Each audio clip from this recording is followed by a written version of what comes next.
welcome back to the garage. If this is your first time visiting my channel, please go ahead and click on subscribe and also click on that bell to receive all the updates and notifications on my channel. All right, so we got the 92 XCR 440 back in the garage.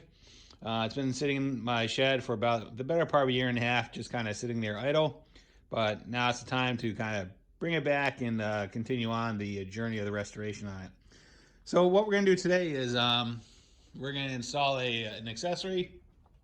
So the last time I posted a video on this XCR, I think one of the last things I did is I installed these dash plates. And Shane Jackson, who's out in New York, makes these dash plates. He does a great job on them. Pretty sure you can get them for the wedge and the Evolve chassis at this point.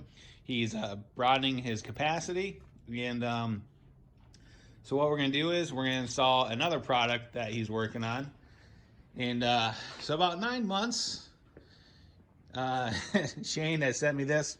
And what this is, this is a nose cone plate.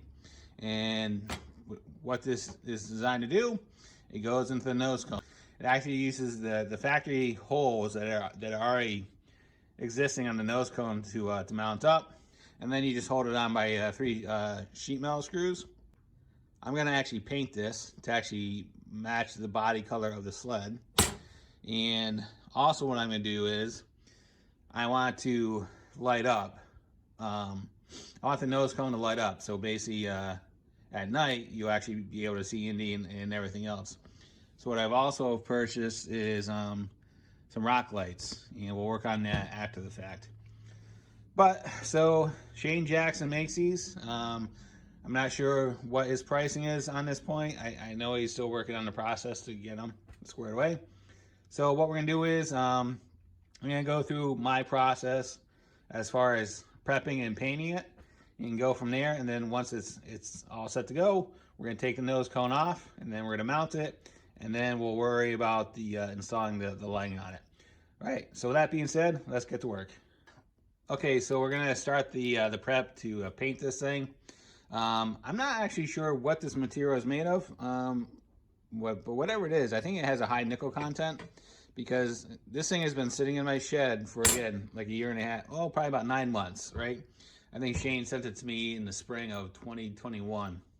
So it's been sitting in my shed, completely bare metal, and there's not one speck of rust on this.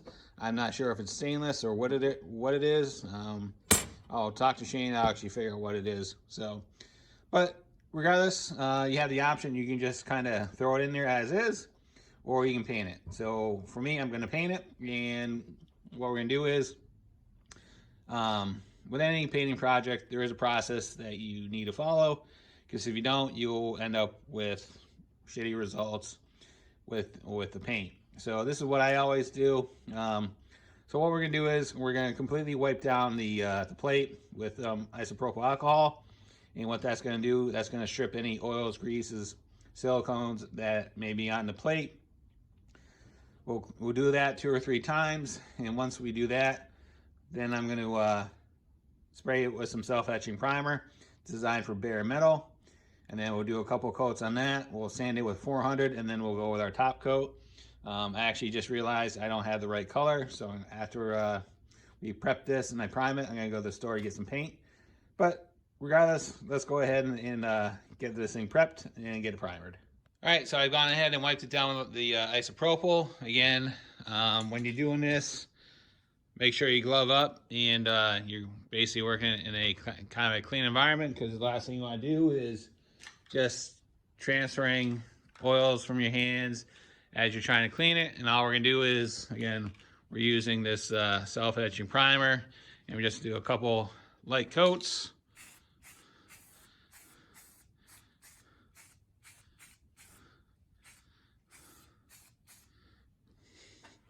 So there's one.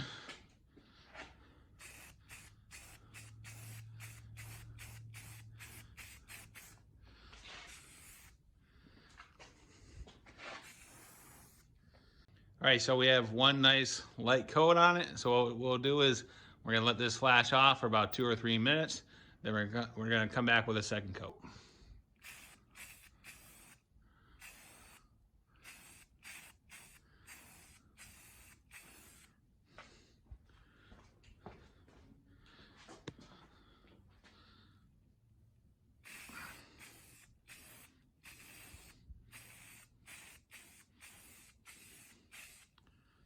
All right, so the primer's dry. It looks pretty good. Got pretty good coverage all the way around. And what we're gonna do now is we're gonna go ahead and apply our top coat. And this is what I'm using, just some Rust-Oleum 2K or 2X, and same thing. Just gonna give one light coat, just to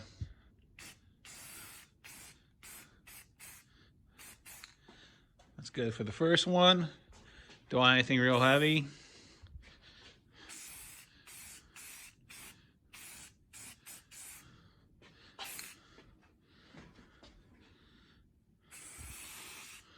All right, that's enough for the first coat. We'll get this about 2 or 3 minutes to flash off, and then we'll give it another coat. Okay, so 3 coats later, that's what it's looking like.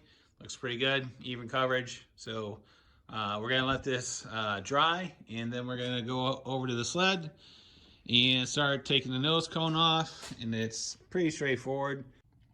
The nose cone is just held on by some screws with 7/16 nuts.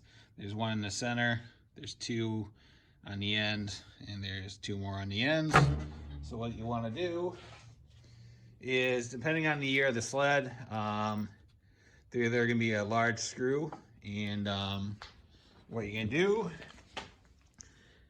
you're going to basically stick your large screwdriver in there, hold it, and then just use a ratchet or whatever you want to do to back those nuts off. Right, 5 minutes later, nose cone's off. Pretty easy to take off, not that big of a deal. In case you're ever wondering what it looks like behind it, this is what it looks like. And on some sleds, Polaris did drill holes in the belly pan to allow air to go through.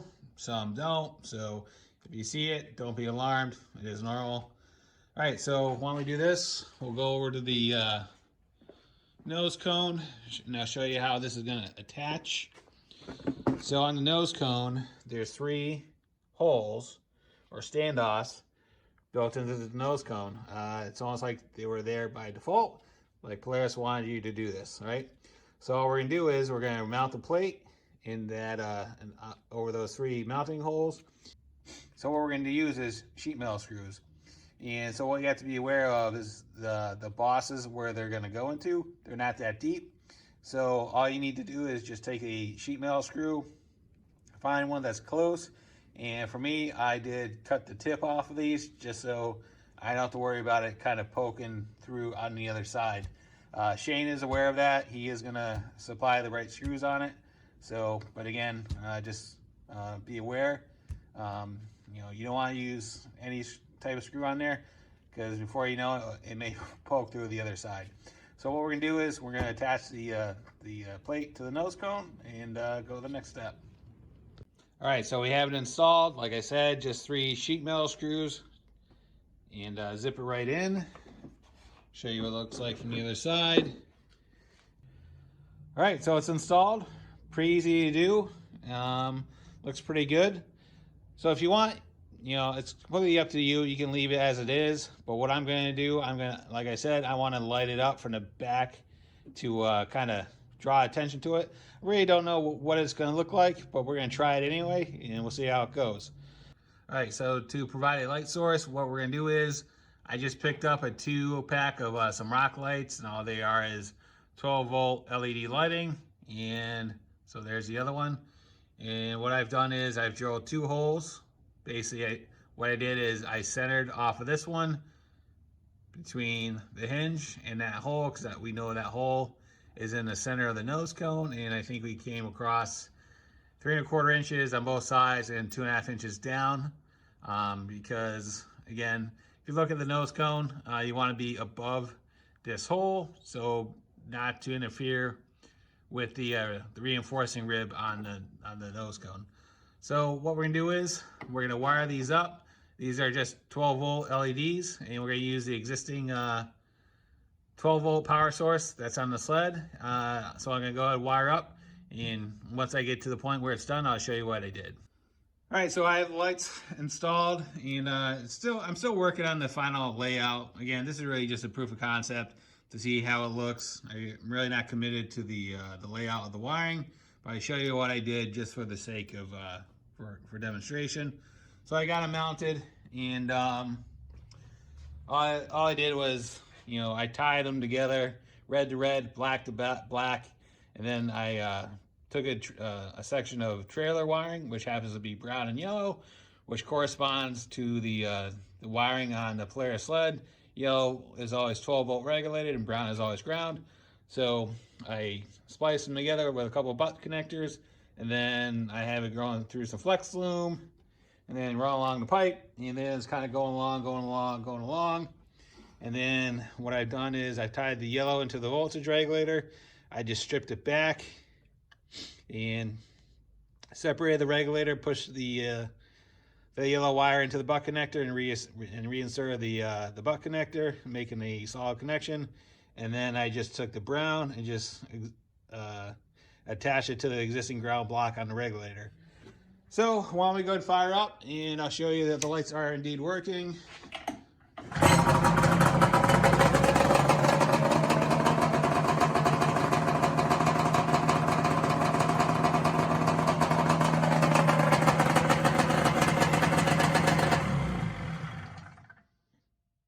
Okay, so the lights do work. What I'm going to do at this point, I'm going to put the nose cone back on, and if I like it, what I'm going to do is I'm going to actually redo the layout of the wiring. And what I'm going to do is I'm going to basically follow the existing path of the main wiring harness, and basically include it in there, come across the front and along the bulkhead and behind the brake, and then just tie it in for there.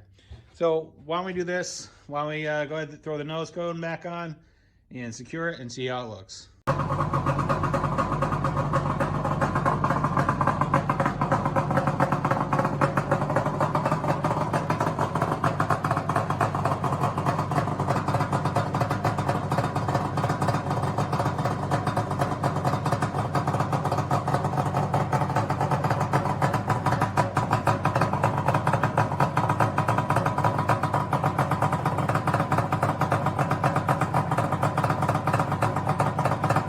All right, so there you go. I think it looks pretty good. All right, so there's a finished product in there.